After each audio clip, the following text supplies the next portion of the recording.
शेवटच्या फेरीची मतमोजणी होईपर्यंत कार्यकर्त्यांनी या ठिकाणानं जाऊ नये असं त्यांनी म्हटलेलं आहे। मोठी बातमी पश्चिम बंगालच्या आसनसोलमधल्या टीएमसी कार्यालयामध्ये खुर्च्यांची तोडफोड करण्यात आलेली आहे। भाजप टीएमसी कार्यकर्त्यांमध्ये राडा झाला, काही जण जखमी झालेले आहेत आणि त्या दरम्यानची आपण ही दृश्य सुद्धा पाहू शकतोय। भाजपच्या कार्यकर्त्यांनीच राडा केला, हल्ला केला असं टीएमसीच्या कार्यकर्त्यांचं म्हणणं आहे आणि त्यानंतर या ठिकाणी पोलिसांचं पथक हे सतर्क झालेलं आहे।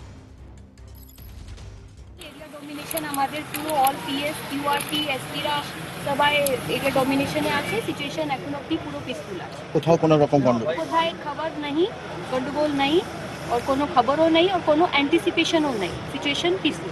আগামী সময়ের জন্য যদি কোনো গন্ডগোল হয় তার জন্য আপনারা সেন্ট্রাল ফোর্স এসব কিছু করলো না, মাংচুর করে মেরে ধরে সবাইকে মারলো। হঠাৎ এরকম হঠাৎ করে করেছে, ওরা প্ল্যানিং করে করেছে।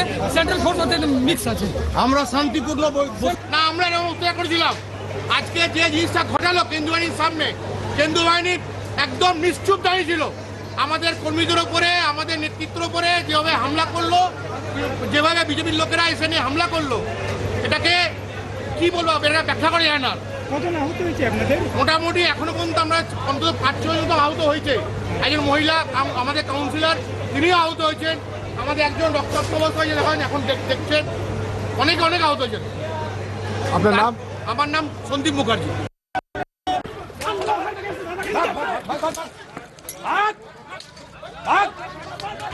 मोठ्या संख्येनं केंद्रीय बलं तैनात करण्यात आलेली होती। पोलीस सुद्धा बंदोबस्तासाठी तैनात होते ठिकठिकाणी। मात्र आसनसोलमध्ये तृणमूलच्या कार्यालयात भाजपच्या कार्यकर्त्यांनी हल्ला केल्याचा दावा तृणमूलच्या कार्यकर्त्यांनी केलेला आहे। या ठिकाणी राडा झालेला आहे, काही जण जखमी सुद्धा झालेले आहेत। कार्यालयातल्या खुर्च्यांची, बाहेर उभ्या असलेल्या काही वाहनांची या ठिकाणी तोडफोड करण्यात आलेली आहे। पश्चिम बंगाल या ठिकाणच्या आसनसोल या ठिकाणच्या टीएमसी कार्यालयामध्ये हा संपूर्ण प्रकार घडला आहे।